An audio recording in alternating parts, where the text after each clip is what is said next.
Hello everyone. So today what we're going to do is we're going to set up our book cover in Illustrator. So that means that you've already done your brainstorming for your book cover. So you'll have at this point, you've done your word bubbles and come up with some thumbnails, and now you're going to want to move on to your roughs. What I like to do is I like to set up my cover to the proper specs from the beginning, so I'm not going back and changing them afterwards. The dimensions that we are working with today, we have a book that when folded, it is 4 inches wide by 5 inches high. Okay, so that means when it lays flat, our book is actually going to be 8 inches wide by 5 inches high. So let me go through, set that file up, and hopefully as we set it up, it will make a little bit more sense. Okay, so what I'm going to do is I'm going to create a new document. So we're going to create new. I'm going to go in here in my width, and it's going to be 8 inches, and it's going to be 5 inches high. Okay, we change the orientation to landscape. For this one, I'm just going to keep the artboard set at 1. You can increase it. You are going to be doing multiple roughs, so you can do that here, or you can do it inside your document.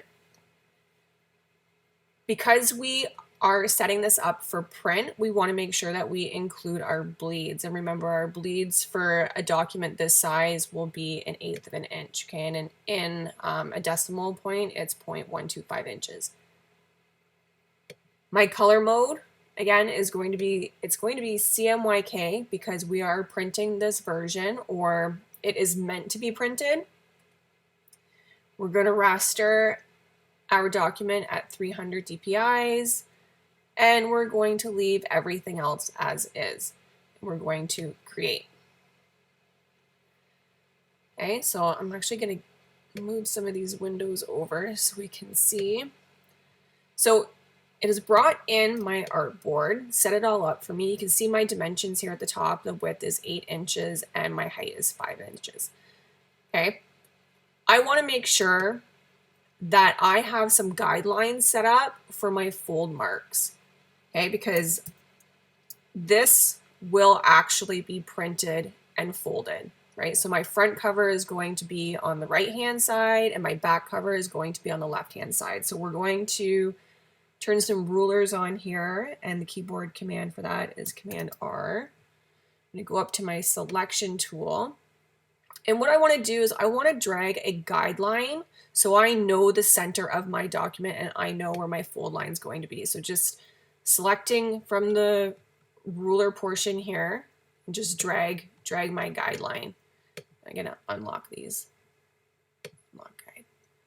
Okay, so if I actually select this, I can enter the coordinates manually, or I can drag it. I like being as precise as possible, so I usually just bring it over approximately to where I want it, and then I look at my x-axis, and I want that to be right at 4, not 3.99.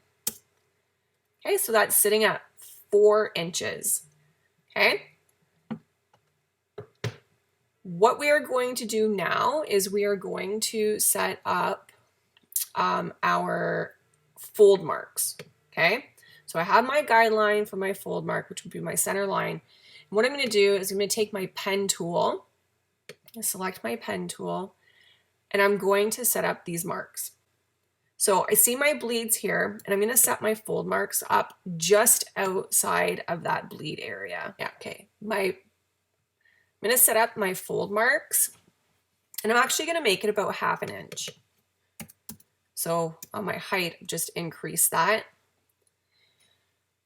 And I'm going to go over to my swatches panel. Okay, my swatches panel is hidden right here. I want to make sure that my swatch is actually registration. Okay, I don't want it to be black.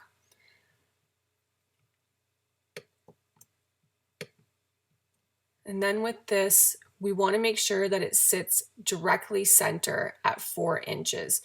Okay, your little box here is going to tell you where your reference point is. Right now, mine is in the center, and that's where I want it to be. Okay. Again, I'm going to change my x-axis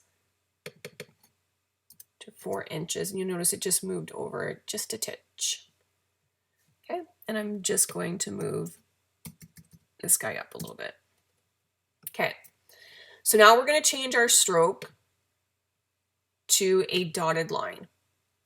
Okay, and if you don't have your strokes panel up, you can go there by going to Windows and then going to your stroke. Okay, I'm going to leave mine at 1 point, but I'm going to change it to a dashed line. And I like my dashes to be a little bit closer, a little bit smaller, so I'm going to change it to 6 points. And I'm going to put a gap at about 3 points. There we go. So there's one fold line.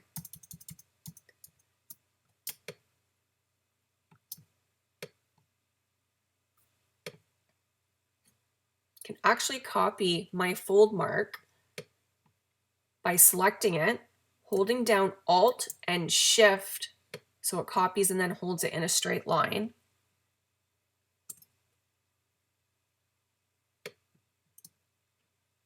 Make sure that it's actually selected. Again, pressing Shift and Alt, holding that down and bringing it down to the bottom line. So I know that this is aligned perfectly to the center of the guideline, so at 4 inches.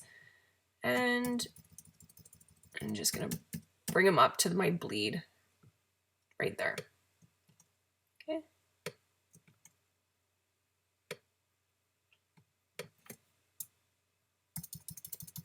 So now I have my fold lines, both of them. And now what I want to do is I want to create my crop marks. Okay, so in Illustrator, when I save it, I can actually use the feature when I create a PDF to create my trim marks, but I'm going to show you how to do it in the document.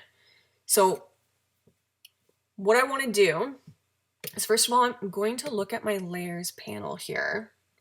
Okay, and I'm going to change the name of this guy just so, you know, we keep everything nice and organized. I'm just going to call it guidelines. And I'm going to keep my fold marks and I'm going to keep my crop marks on this layer, and then I can build on top of it. So to create my crop marks, I'm actually going to go over to my rectangle tool. I'm just going to create a rectangle the size of my cover. So remember, our width is 8 inches, our height is 5 inches. This does not need a stroke, so I'm going to turn that off. And I'm going to align it to my artboard. I want to align it to the left, and then I'm going to align it to the top. Okay, so now I know it sits perfectly on my artboard. What I'm going to do is I'm going to go up to Effect and Crop Marks right here. And it created the crop marks for me. Now, if I move this, my crop marks move with it. So you just have to be careful to keep it where it is. What I'm going to do is I'm actually going to lock this layer so I know that none of my elements move. Okay, and now I can't edit it. If I do choose to go back and edit it, again, you just want to make sure that you are sitting at the correct spot. And again, you can just align to top or align to the left. And that is how you set up a Illustrator document for a cover. Okay. Again, what I can do now is I can lock my guidelines and I can create a new layer. Okay, and we can call this artwork. And I can start creating my document. So one thing to remember is the right-hand side is going to be your front cover. And then this guy over here on the left is going to be your back cover. I could actually even move those up top. If you needed a reminder, you could do that, just so you keep everything straight.